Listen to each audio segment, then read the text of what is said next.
Le pouvoir est l'aphrodisiaque suprême, disait Henry Kissinger. Bonsoir et bienvenue à tous. Aujourd'hui, dans cette nouvelle vidéo, nous allons vous présenter ces chefs d'État africains qui ont été contraints par les unes ou par la rue ou par une rébellion à quitter le pouvoir. Alors, si vous êtes prêts, on commence. Avant de commencer, n'oubliez pas de vous abonner et d'activer la cloche de notification, car cela va vous permettre de ne pas manquer nos prochaines vidéos. C'est parti.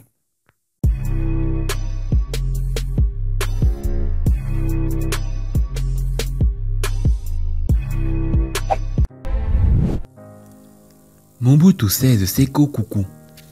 Mobutu Sese Seko a fui le Zaire le 17 mai 1997 sous la pression de la rébellion de l'Alliance de forces démocratiques pour la libération du Congo. Le bras armé congolais du Front patriotique rwandais et de l'Ouganda, émané par Laurent Désiré Kabila. Après avoir été soigné pendant de longs mois en Suisse et en France, Mobutu meurt d'un cancer de la prostate le 7 septembre 1997 à Rabat au Maroc, où il est inhumé au cimetière européen.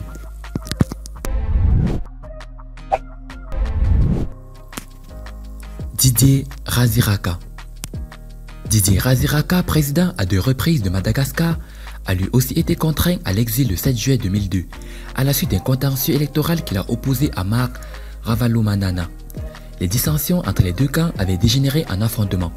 Après 9 ans d'exil en France, Didier Raziraka est rentré en terre malgache le 24 novembre 2011.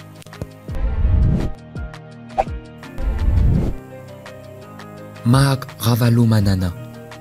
Devenu président de Madagascar après les élections contestées de 2001, Marc Ravalomanana est contraint à la démission le 17 mars 2009, à la suite de manifestations populaires et après avoir été abandonné par l'armée.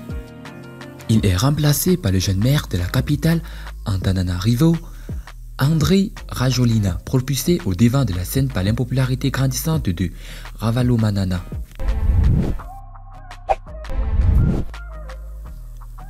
Charles Taylor.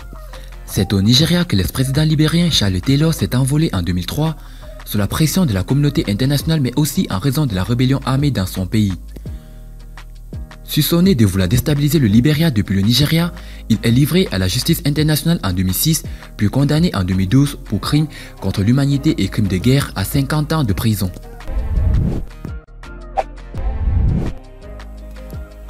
Zine El Abidine Ben Ali.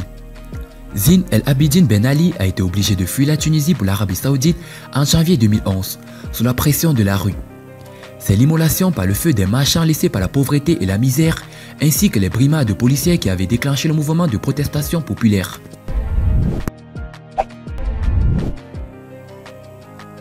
Hosni Moubarak. Le 11 février 2011, Hosni Moubarak est éjecté de son fauteuil présidentiel après 18 jours de révolte. Il remet ses pouvoirs à l'armée après la mobilisation de centaines de milliers de manifestants. 6 ans après sa chute, l'ancien homme fort du Caire séjourne dans un hôpital militaire. Il a aussi été poursuivi pour détournement.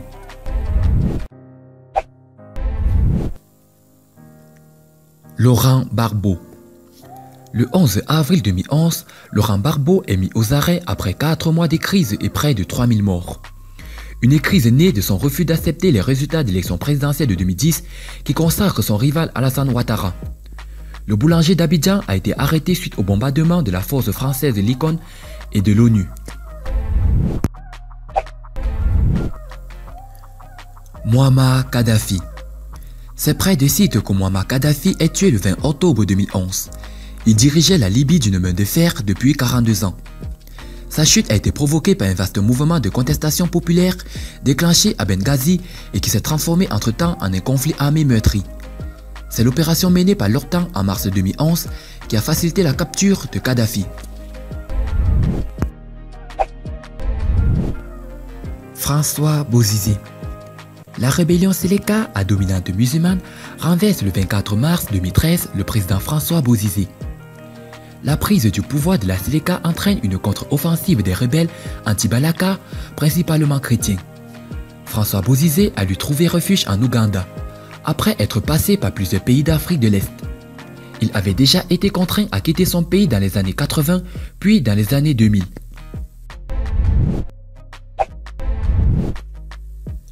Compaoré balayé par les citoyens. Après 27 ans de règne sans partage, le président Blaise Compaoré annonce qu'il quitte le pouvoir le 31 octobre 2015.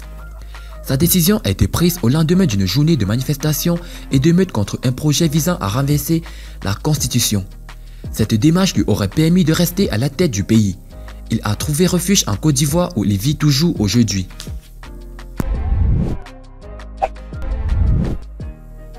Yahya Jammeh. Sur la liste des chefs d'État africains contraints de quitter le pouvoir, Yahya Jammeh est le dernier en date. Battu à l'élection présidentielle de décembre 2016, il a dans un premier temps félicité le vainqueur avant de rejeter les résultats des urnes. La CEDEAO a alors menacé de le faire partir par la force. Après 22 ans de règne, il a préféré s'exiler en Guinée équatoriale.